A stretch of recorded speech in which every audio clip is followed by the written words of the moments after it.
seas higher and near thunderstorms. The coastal waters forecast for the following coastal locations. Waters from High Island to Freeport, Texas, extending from 20 to 60 nautical miles. This afternoon, north winds 10 to 15 knots. To 4 feet.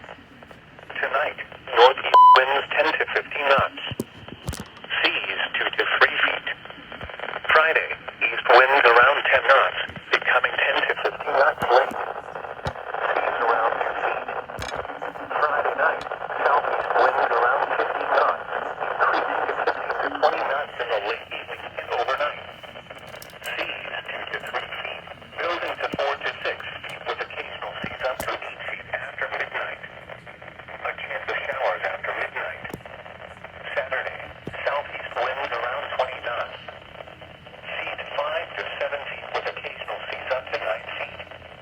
A chance of showers in the afternoon. Saturday night, south winds 15 to 20 knots. Seas 5 to 7 feet with occasional seas up to 9 feet.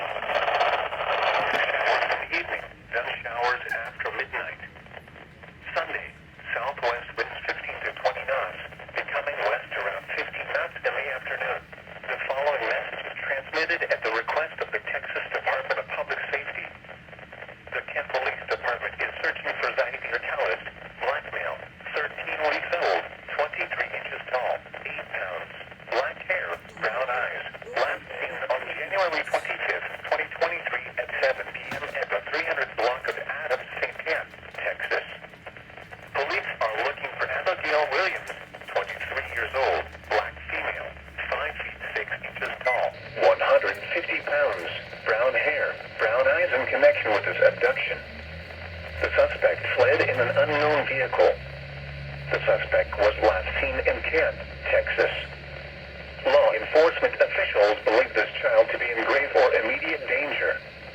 The department at 46937-64500. Caught it up again. News media point of contact is Kemp Police Department at 46937-64500. This is your NOAA weather radio station, KGT 68. No, yes, no way. That can't. Like there were two separate questions. Now this was again. No, that's the issues. Now I don't know what happened. No, EIS systems. But oh, one more thing about the mission. John, the nation? No. No, doesn't work.